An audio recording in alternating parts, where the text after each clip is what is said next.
مولانا محمد وعلى آل سيدنا इश्क महबूब खुदा जिस दिल में हासिल नहीं लाखों मुमिन हो मगर ईमान में कामिल नहीं। अल्लाहुम्मा सल्ली अला सय्यिदिना मौलाना मुहम्मद वअला आलि सय्यिदिना। या रसूल अल्लाह उन्ज़ुरू हालना या हबीब अल्लाह इस्मा क़ालना सलातुन या सलामुन या सलातुन या रसूल अल्लाह अलैकुम सलामुन या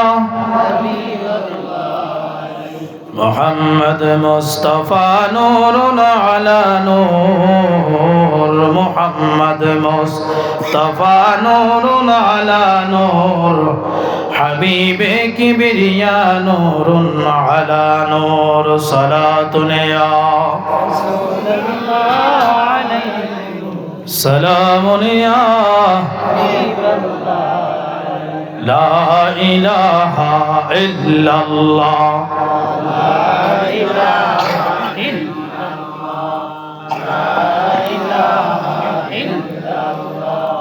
لا إله إلا الله لا إله إلا الله لا إله إلا الله لا إله إلا الله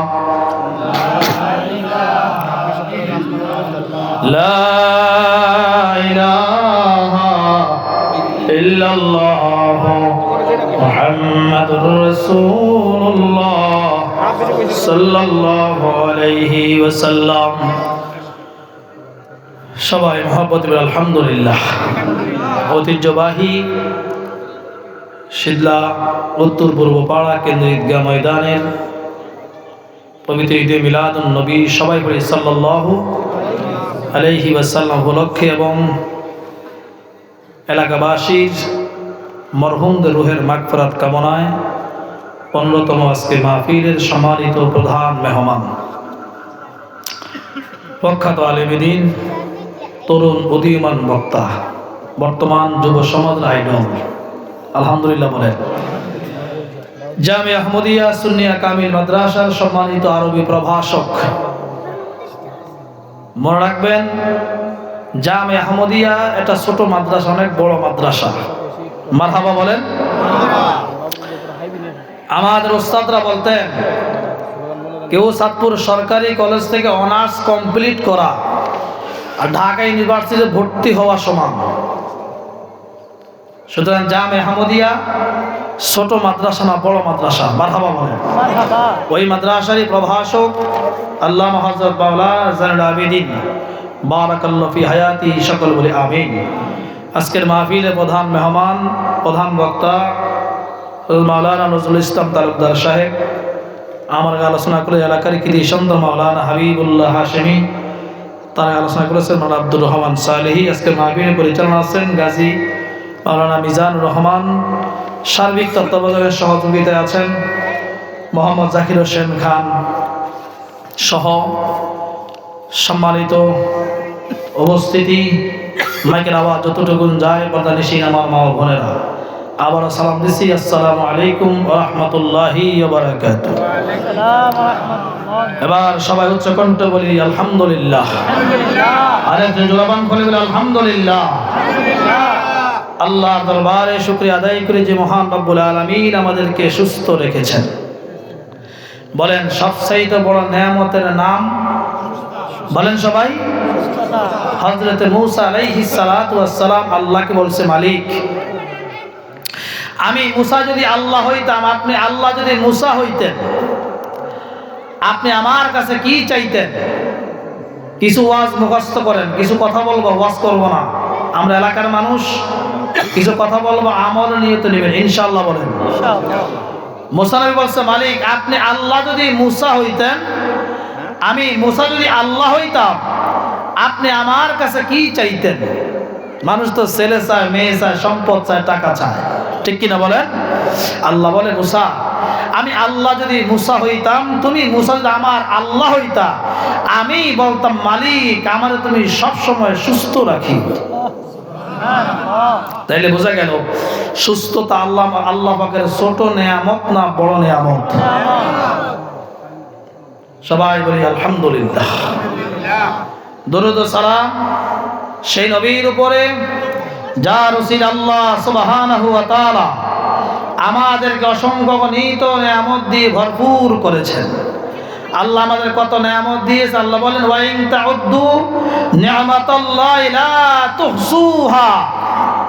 আল্লাহ বলে, পৃথিবীর মানুষ আমি আল্লাহ তোমাকে কত নেয়ামত দিয়েছি, লা তুহসুহা। সারা পৃথিবীর সমস্ত মানুষ যদি আমি আল্লাহর নেয়ামত গুনতে চাও, শেষ করতে পারবে না। যত নেয়ামত আমরা পেয়েছি বলেন কার কারণে? নবীজি। কথা বলে কার কারণে? কথা হয় না। আমরা যত নেয়ামত পেয়েছি বলেন কার কারণে? মাহফিল পাইলাম কার কারণে? জান্নাত আশা করি কার কারণে? দুনিয়াতে আসলাম কার ওসিলায়? বলেন না মারহাবা। সে নবীর দুরূদ ও সালাম, যার উপর দুরূদ শরীফ পড়লে আল্লাহর কাছে দোয়া করতে হয় না, আল্লাহর কাছে চাইতে হয় না।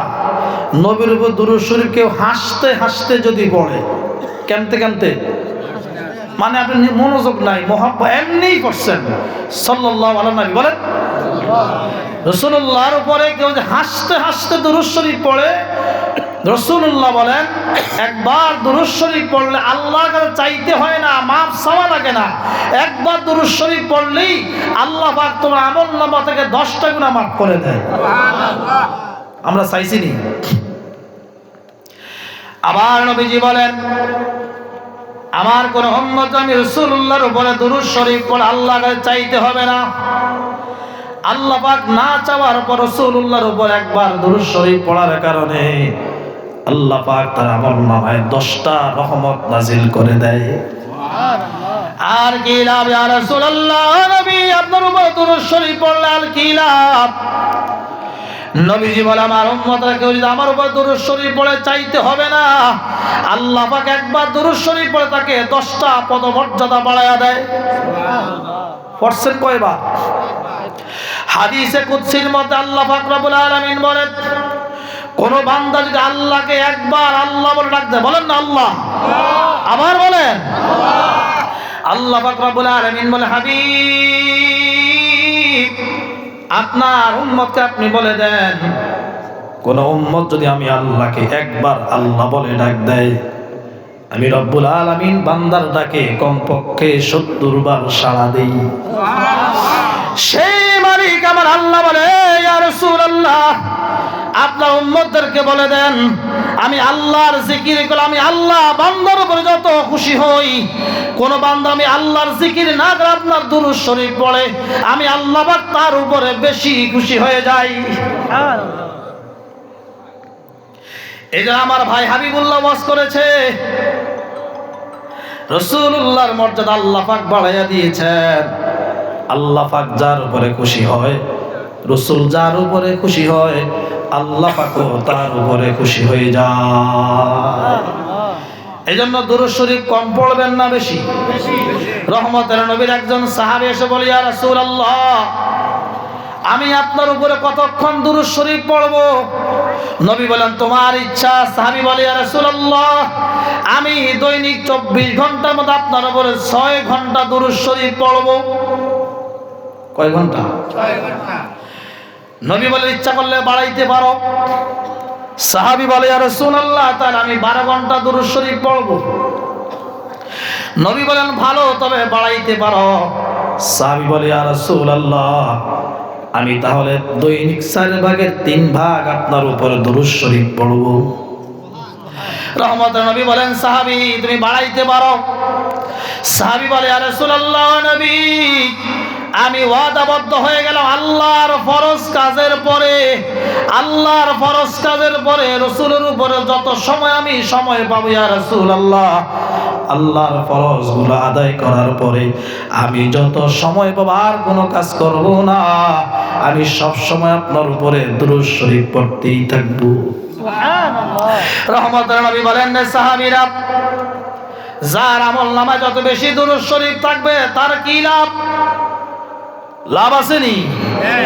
নবীজি বলেন, যার আমলনামায় যত বেশি দুরূদ শরীফ থাকবে ওই মানুষগুলা কিয়ামতের দিন আমি নবীর তত কাছে থাকবে।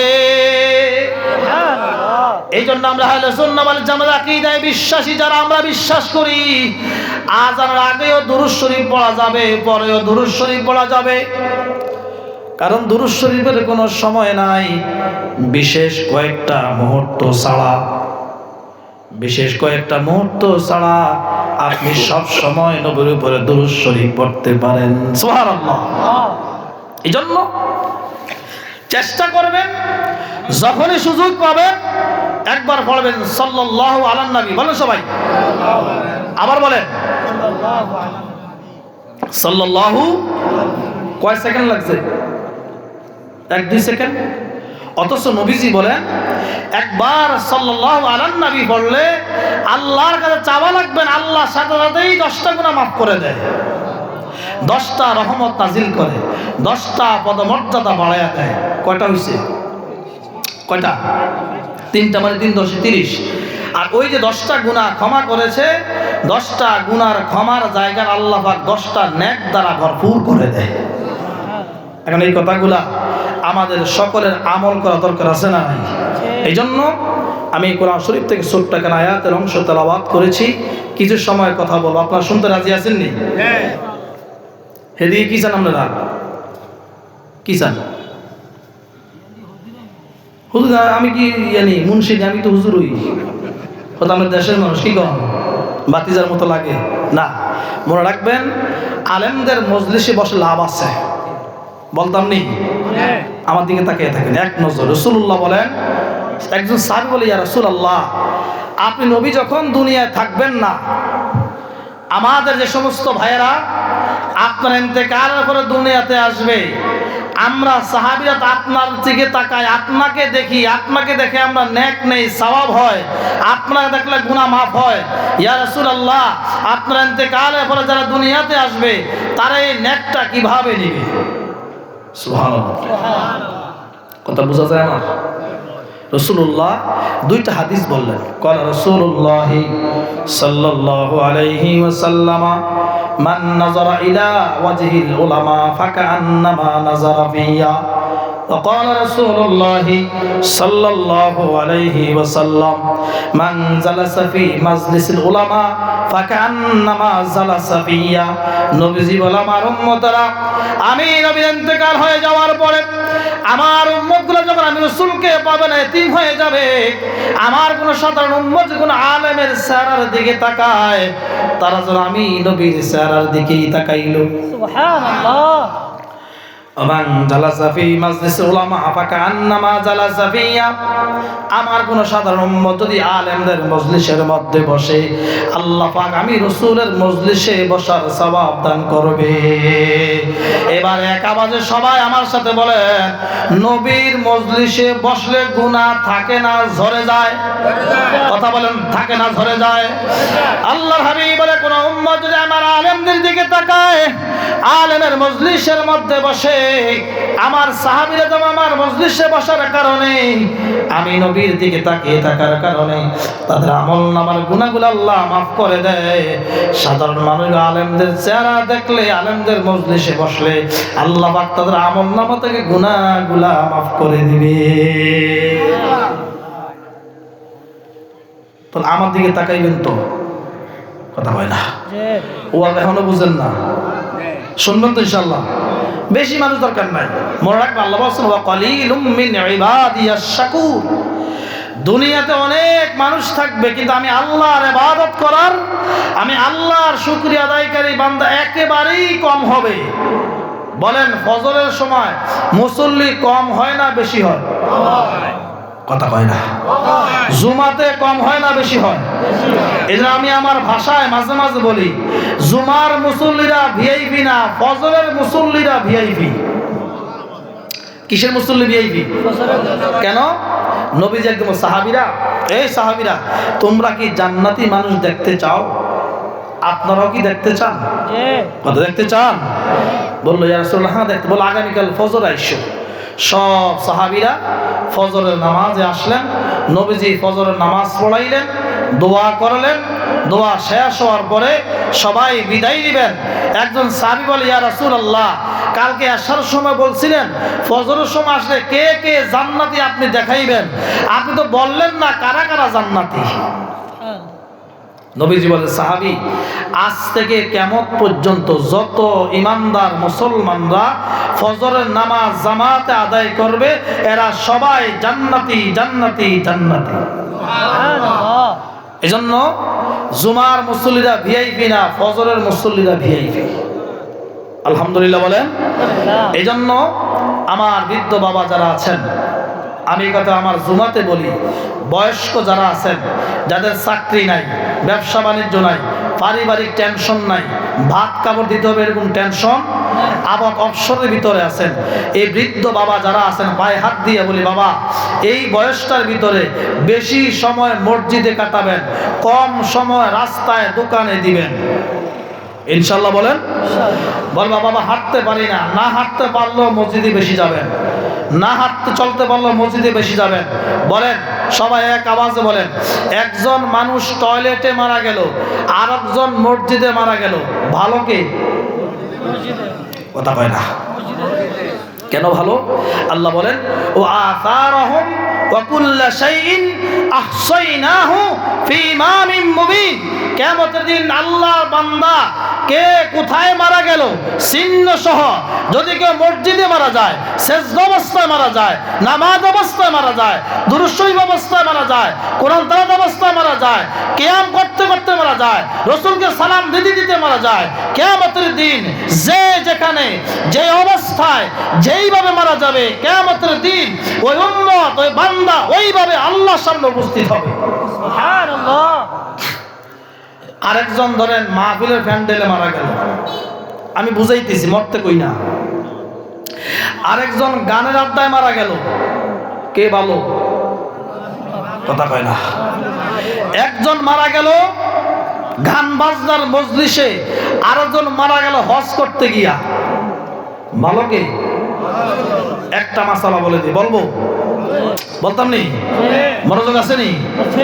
যারা হজ করতে যায় একটা মাসালা শুভ সংবাদ দিয়ে দিই, নিয়ত করে আল্লাহ যদি মরণ দাও তোমার কাবা ঘরের সামনে দিও, আমিন কয় না? আল্লাহ মরণ যদি যাও রাসূলুল্লাহ রওজা শরীফের সামনে মৃত্যু দিও, আমিন। قال رسول الله صلى الله عليه وسلم من مات في المدينة فهو يكون معي في الجنة। রাসূলুল্লাহ বলেন, আমার কোন ইমানদার উম্মত যদি মদিনা শরীফে মারা যায়, আমি রাসূলের সঙ্গে হাশরের ময়দানে আল্লাহর জান্নাতে চলে যাব। সুবহানাল্লাহ। সব জায়গা কি একরকম নেই? এজন্য আমি আমার ভাষায় মাঝে মাঝে বলি, শরফুল মাকানে শরফুল মাকিন ও শরফুল মাকিনে শরফুল মাকান। কোন সময় জায়গার কারণে ব্যক্তির দাম হয়, কোন কারণে ব্যক্তির কারণে জায়গার দাম হয়। বলেন আমাদের এই জায়গার নাম কি? ঈদগাহ। কথা কয় নাকি? কালকেও ধরেন বোঝার জন্য বলছে, গতকালকে তো এখানে গরু পেশাব করছে, ঠিক না? মনে করেন গতকালকে বললাম ধরেন ক্রিকেট খেলছে, বল খেলছে, দৌড়াদৌড়ি করছে, আর এখন আজকে প্যান্ডেল করে আল্লাহ এবং রাসূলের কথা যখন আমরা বলতে শুরু করলাম, উলামায়ে কেরাম যখন কোরআন এবং সুন্নাহর কথা বলতে শুরু করেছে, রাসূলুল্লাহ বলেন যেই জায়গার মধ্যে আল্লাহর কথা হয়, রাসূলের কথা হয়, কোরআনের কথা হয়, সুন্নাহর কথা হয়, আল্লাহ জিকির করা হয়, দুরূদ শরীফ পড়া হয়, রাসূলকে সালাম দেওয়া হয়, ওই জায়গাটা রাসূলুল্লাহ বলেন এই মুহূর্তে বললাম এটা জান্নাতের বাগান, জান্নাতের বাগান, জান্নাতের বাগান। সুবহানাল্লাহ। যদি কেউ এই মুহূর্তে মারা যান, যদি কয়েকটা জিনিস ঠিক থাকে, আমার ওয়াজের মধ্যে কোনো ফাঁক থাকবে না ইনশাআল্লাহ। যদি এই মুহূর্তে কেউ মাহফিলের প্যান্ডেলের ভিতরে মারা যায়, যদি কয়েকটা জিনিস ঠিক থাকে, এক নম্বরে ঈমান। এক নম্বরে কি? ঈমান। সবাই বলে এক নম্বরে ঈমান। দুই নম্বরে আকীদা। আকীদা কাকে বলে? আল্লাহ পাকের জাত এবং সিফাতের উপরে পরিপূর্ণ ঈমান রাখার নাম আকীদা। আল্লাহু আকবার। রাসূলুল্লাহর জাত এবং সিফাতের উপরে বিশ্বাস করা নাম আকীদা। আমার আকীদা আল্লাহ কয়জন? একজন। জোরে কয় না। আমার আকীদা আল্লাহ একজন। আকীদা হলো আল্লাহ সব জায়গায় বিরাজমান, আল্লাহ সব দেখেন, আল্লাহ ছিলেন, আছেন এবং থাকবে। আল্লাহ বলেন কুল্লু মান আলাইহা ফান ওয়া ইয়াবকা ওয়াজহু রাব্বিকা যুল জালালি ওয়াল ইকরাম। আল্লাহু আকবার। আল্লাহ পাক বলে, ও আমার বান্দারা, কুল্লু মান আলাইহা ফান, সব কিছু ধ্বংস হয়ে যাবে, সব বিলীন হয়ে যাবে। ওয়া ইয়াবকা ওয়াজহু রাব্বিকা যুল জালালি ওয়াল ইকরাম, শুধুমাত্র আল্লাহ পাক কিয়ামত হয়ে যাবে, ধ্বংস হবে না। সুবহানাল্লাহ। আমাদের আকীদা হলো আল্লাহ কয়জন? বেজোর বলে কয়জন? আল্লাহ ছিলেন, আল্লাহ আছেন এবং আল্লাহ সব জায়গায় বিরাজমান, আল্লাহ সব কিছু দেখেন। ওয়া হুয়া মাআকুম আইনামা কুনতুম, বান্দা তুমি আছো যেখানে, আমি আল্লাহ সেখানে। নবীর প্রতি আমাদের আকীদা, রাসূলুল্লাহ হায়াতুন নবী, রাসূলুল্লাহ জিন্দা নবী। মরা নবী না জিন্দা নবী? মাটির নবী না নূরের নবী? আমাদের আকীদা রাসূলুল্লাহকে আল্লাহ নূর দিয়ে বানাইলেন। আমাদের আকীদা রাসূলুল্লাহ রওজা শরীফ থেকে সারা পৃথিবী সব এক সমান দেখার ক্ষমতা দিয়েছেন কে? আল্লাহ। আমাদের আকীদা রাসূলুল্লাহ হাশরের ময়দানে আমাদের সুপারিশ করবেন। তাহলে আমাদের কথা হলো, কয়েকটা জিনিস ঠিক থাকলে আপনি এই মুহূর্তে মারা গেলে জান্নাতি হয়ে যাবেন। এর মধ্যে এক নম্বর হলো ঈমান। এক নম্বরে ঈমান। দ্বিতীয় নম্বর হলো আকীদা। দ্বিতীয় নম্বরে আকীদা। তিন নম্বর হলো মা বাবার সাথে বেয়াদবি করা যাবে না, নবীর শানে বেয়াদবি করা যাবে না, মানুষের হক নষ্ট করা যাবে না। ঈমান, আকীদা, মা বাবার সাথে বেয়াদবি না করা, নবীর সঙ্গে বেয়াদবি না করা এবং মানুষের হক নষ্ট না করা। এই পাঁচটা জিনিস যার ঠিক থাকবে, আল্লাহ না করে যদি মাহফিলের মধ্যে মারা যান, আল্লাহ আপনাকে জান্নাতি বলে ঘোষণা দিয়ে দিবেন। আমার ভাইয়েরা, যে ব্যক্তি হজ করতে গেল, আমার দিকে তাকান, মনোযোগ আছে নি? 2025 সালে আপনি হজ করতে গেলেন অথবা উমরা করতে গেলেন, আপনি মারা গেলেন, এরকম হয় না? 2023 সালে আমি হজ করেছি। 2023 সালে প্রায় 2500 হাজি মারা গেছে একদিনে। কত? কোন মানুষ যদি 2025 সালে হজ করতে যায়, উমরা করতে যায়, আপনি হজ করতে গেলেন 2025 সালে, আল্লাহ না করে হায়াত শেষ হয়ে গেল, আপনি হজ করতে গিয়া মক্কা শরীফ অথবা মদিনা শরীফ মারা গেলেন, মনে করেন আগামী 500 বছর যদি কিয়ামত না হয়, কত বছর? 500 বছর যদি কিয়ামত না হয়, কথার কথা 500 বছর যদি কিয়ামত না হয়, সবাই এক আওয়াজে বলেন, 500 বছর কিয়ামত না হলে প্রতি বছর হজ উমরা হবে কি হবে না? যদি আপনি 2025 সালে হজ করতে উমরা করতে গিয়ে মারা যান, আগামী 500 বছর যদি কিয়ামত না হয়, আগামী 500 বছর যদি কিয়ামত না হয়, যত হজ হবে, যত উমরা হবে, আল্লাহ পাক আপনার আমলনামা কিয়ামত পর্যন্ত উমরা এবং হজের সওয়াব লিখতেই থাকবে, লিখতেই থাকবে, লিখতেই থাকবে। সুবহানাল্লাহ। এই জন্য যদি মসজিদে মারা যান, নামাজ অবস্থায় কিয়ামতে আপনি নামাজ হিসাবে উপস্থিত হবেন। কোরআন তেলাওয়াত অবস্থায় মারা গেলে কোরআন তেলাওয়াত অবস্থায় আল্লাহর সামনে উপস্থিত হবেন। এই জন্য এক আয়াতে আল্লাহ পাক রব্বুল আলামিন বলে, ইয়াউমা লা ইয়ানফা'ু মালুন ওয়ালা বানুনা ইল্লা মান আতাল্লাহা বিকলবিন সালিম। কিয়ামতের দিন ও বান্দা তোমার টাকা, তোমার পয়সা, তোমার সম্পদে কিছুই কাজে আসবে না। ইল্লা মান আতাল্লাহ বিকলবিন সালিম, শুধুমাত্র নিরাপদ কলব, একমাত্র একাগ্র চিত্তের কলব, যেই কলব নিরাপদ আছে, গুনাহ নাই, যেই কলব আল্লাহ রাসূলের মহব্বত আছে, শত্রুতামি নাই। ইল্লা মান আতাল্লাহ বিকলবিন সালিম, নিরাপদ কলব, একাগ্র চিত্তের কলব, কিয়ামতের দিন বান্দা শুধু তোমার আল্লাহর দরবারে কাজে আসবি। সুবহানাল্লাহ। অথচ আমরা দুনিয়ার জমিনের সম্পদের জন্য পাগল হয়ে গেছি। আল্লাহ পাক বলে, ইয়া আইয়ুহাল্লাযীনা আমানু লা তুলহিকুম আমওয়ালুকুম ওয়ালা আওলাদুকুম আন যিকরিল্লাহ ওয়া মান ইয়াফআল যালিকা ফাউলাইকা হুমুল খাসিরুন। আল্লাহ বলে, বান্দারা, ইয়া আইয়ুহাল্লাযীনা আমানু, ঈমানদারেরা, ও কাফেররা, আল্লাহ বলে নাই, ইয়া আইয়ুহাল্লাযীনা আমানু লা তুলহিকুম আমওয়ালুকুম ওয়ালা আওলাদুকুম, তোমার সম্পদ আর সম্পদ যেন আল্লাহর জিকির থেকে তোমাকে দূরে সরায়া না দেয়।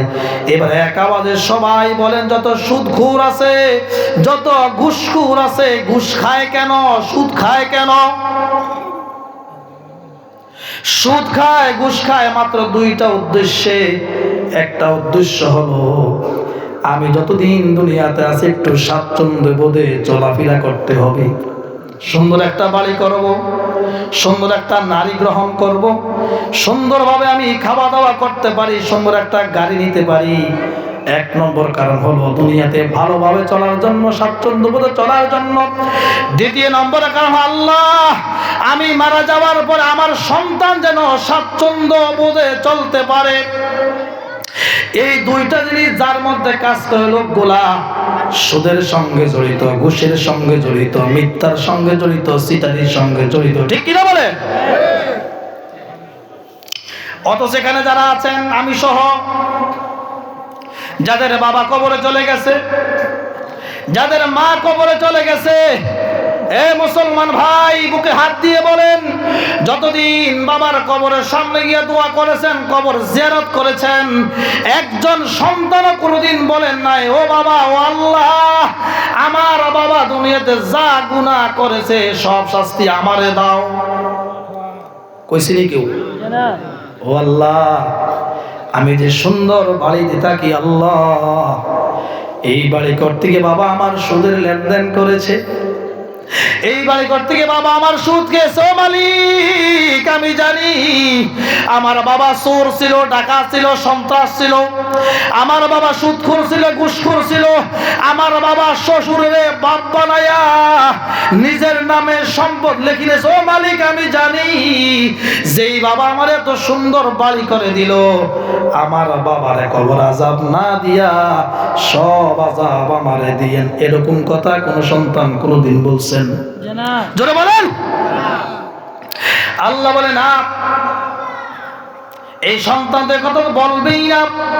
কিয়ামতের দিন যখন সন্তান তার আযাব, সন্তান তার গুনাহের জন্য জাহান্নামী হয়ে যাবে, আল্লাহর সামনে আদালতে আসামি হয়ে যাবে, সন্তান বলবে, আল্লাহ, ও মালিক, আমি আজকে জাহান্নামে একা যাব না, আমার বাবারে আমার সঙ্গে দেন। কোরআন আল্লাহ বলেন, وقالوا ربنا إنا أطعنا سادتنا وكبراءنا فأضلونا السبيل وقالوا ربنا إنا أطعنا سادتنا وكبراءنا فأضلونا السبيل।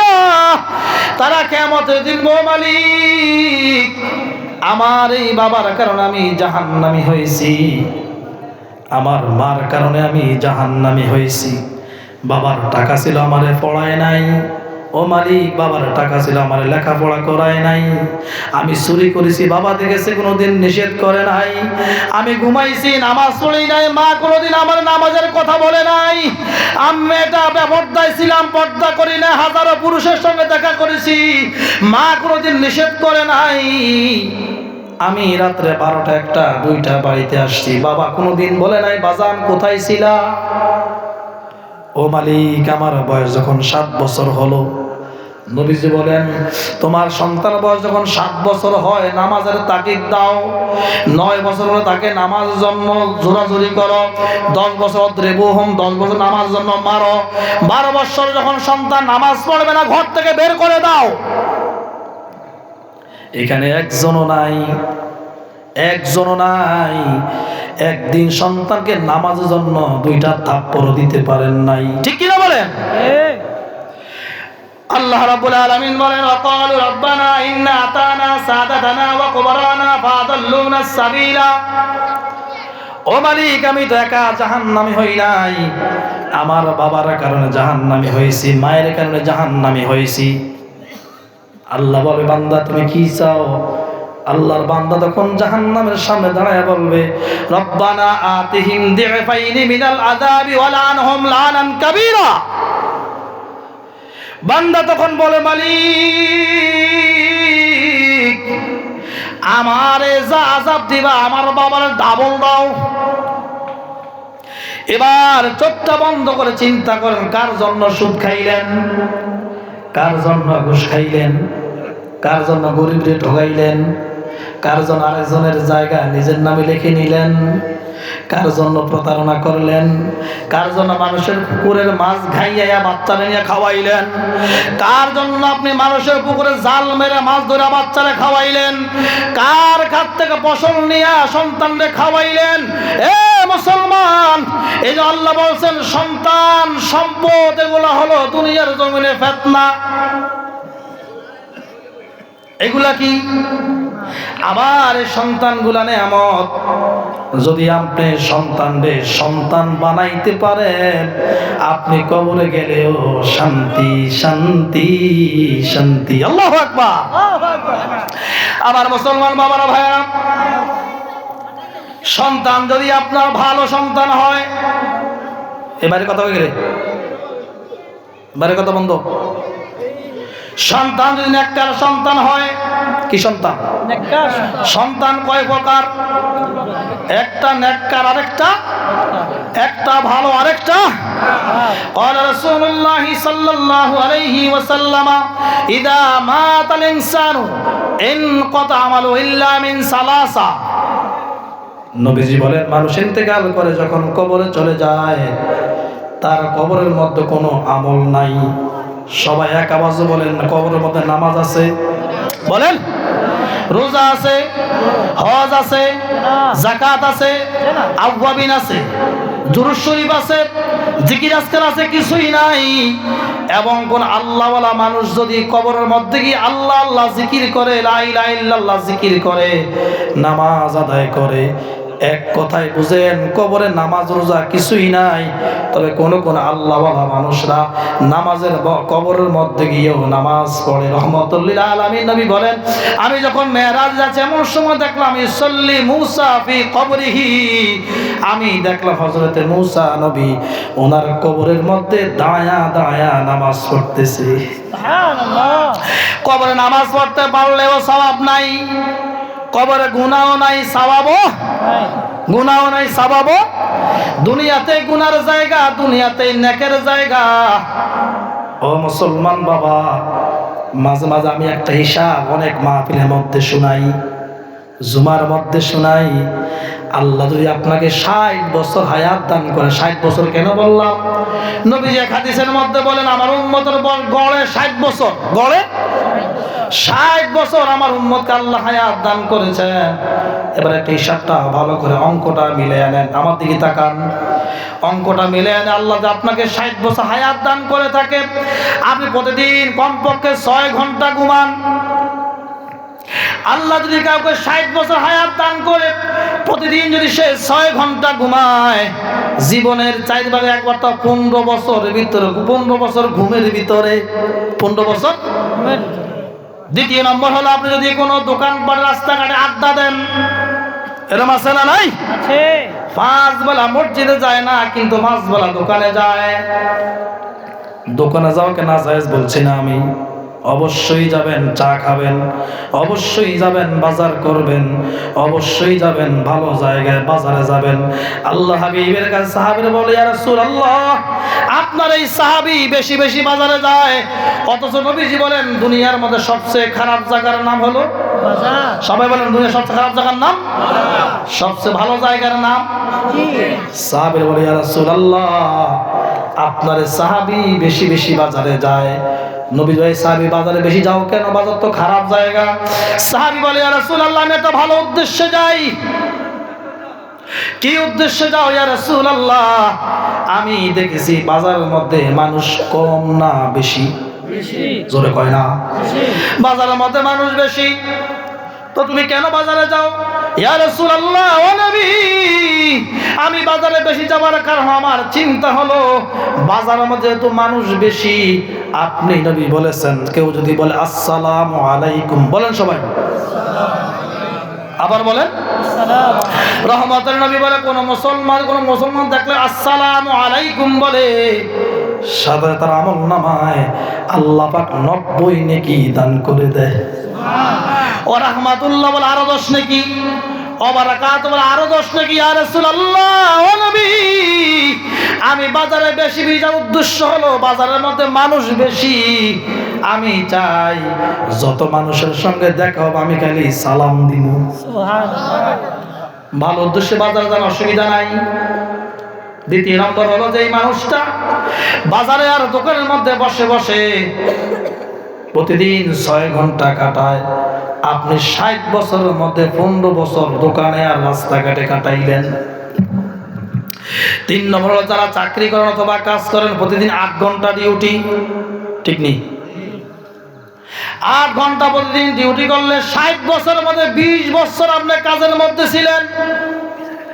তাহলে হিসাব করেন, 15 বছর ঘুমে, 15 বছর দোকানে, 20 বছর চাকরি, কত হয়েছে?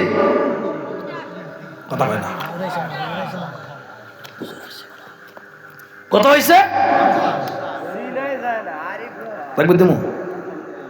আসতেছে নারায়ে তাকবীর, নারায়ে তাকবীর, নারায়ে রিসালাত, ইয়া রাসূলুল্লাহ, আহলে সুন্নাত ওয়াল জামাত জিন্দাবাদ জিন্দাবাদ। প্রধান অতিথির আগমন, মাহফিলের পক্ষ থেকে, শীতলাবাসীর পক্ষ থেকে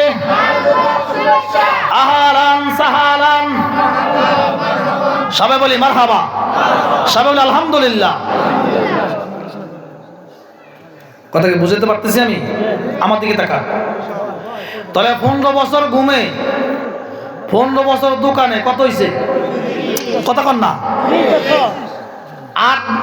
8 ঘন্টা ডিউটিতে, 20 বছর চাকরিতে, 30 এর 20 50, বাকি আছে কত? 10 বছর। 10 বছর 8 ঘন্টা দিলেন, বউ বাচ্চাদের সময় দিলেন, ঠিক নেই? গড়ে বাকি আছে কত? 2 বছরের জীবন দিয়া কবরের জীবন,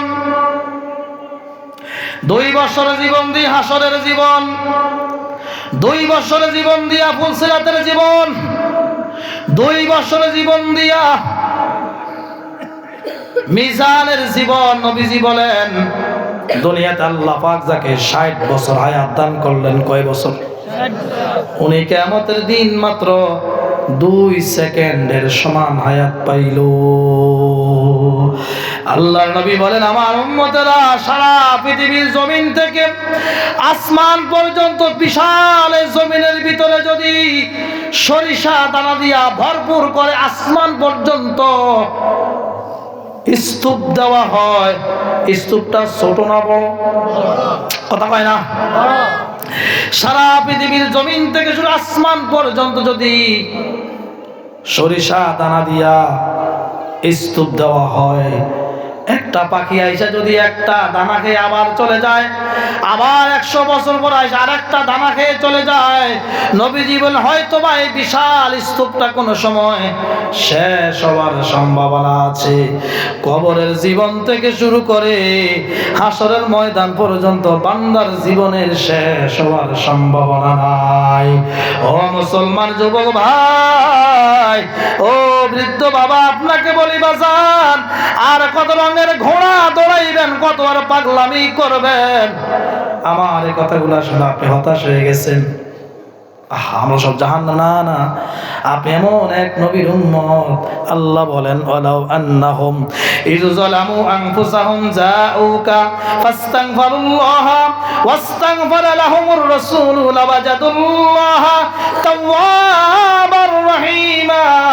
ও আমার আখিরি জামানার উম্মতরা, তোমরা শুনে রেখো, তোমরা যদি নফসের উপরে জুলুম করে থাকো, 50 বছর 60 বছর নামাজ পড়ো নাই, হ্যাঁ 60 বছর নামাজ পড়ো নাই, তোমরা সব হারিয়ে গেছে, সব হারানো বান্দা। হারানো বান্দা যদি ফিরে আইসা আমার রাসূলুল্লাহর উসিলা ধরিয়া রাসূলুল্লাহ রওজা শরীফে যদি যেতে পারে, রাসূলের রওজা শরীফের সামনে গিয়া, যেতে না পারলে রাসূলের উসিলা ধরিয়া যদি আল্লাহর কাছে ক্ষমা চাইতে পারো, রাসূল যদি তোমার পক্ষে সুপারিশ করে দেয়, আমি রব্বুল আলামিন নবীর উম্মত হওয়ার কারণে জীবনের সব গুনাহ মাফ করে দেব। সুবহানাল্লাহ। হতাশ হওয়ার কিছু নাই, তবে আমাদের গুনাহ আছে কিন্তু তওবা নাই। ঠিক নি কথা? তওবা থাকলেও চোখের পানি নাই, চোখের পানি থাকলে ইখলাস নাই। নবীজি বলেন তুবু ইলাল্লাহি তাওবাতান নাসুহা। আল্লাহ বলে তাওবাতান নাসুহা, একগ্র চিত্তে, একনিষ্ঠ চিত্তে, একমাত্র আল্লাহর জন্য যদি তুমি তওবা করো, আল্লাহ পাক অবশ্যই তোমার জীবনের সব গুনাহ খাতাগুলি মাফ করে দিবে। তবে একটা কথা মাঝখানে বলে দেই, বড় পীর আব্দুল কাদের জিলানী রাদিয়াল্লাহু তাআলা আনহু, নাম শুনছেন? গাউসুল আজম আব্দুল কাদের জিলানী রাদিয়াল্লাহু তাআলা আনহু একজন আরেকজন মুরিদ এসে বলল, হুজুর আমি আপনার কাছে একটা জিনিস জানতে চাই, কথাটা ভালো করে শুনেন। হুজুর একটা মাসালা জানতে চাই। কি মাসালা বলো?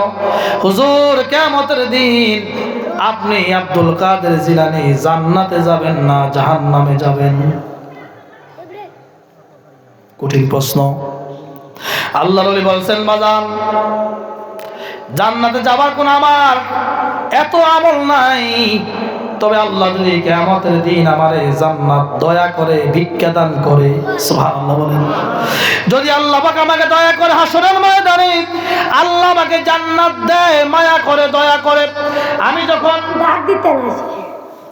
যখন জান্নাতের মধ্যে একটা পা রাখবো আর একটা বাহিরে থাকবে, একটা পা জান্নাতের ভিতরে একটা জান্নাতের বাহিরে থাকবে, এই মুহূর্তে যদি আমার মা পিছন থেকে বলে, আব্দুল কাদের আমার এক ফোঁটা দুধের হক তুমি দিয়ে যাও, আমি এক ফোঁটা দুধের হকের জন্য আল্লাহর জান্নাতে যেতে পারবো না। সুবহানাল্লাহ। নারায়ে তাকবীর, আল্লাহু আকবার, নারায়ে রিসালাত, ইয়া রাসূলুল্লাহ, নারায়ে গাউসিয়া,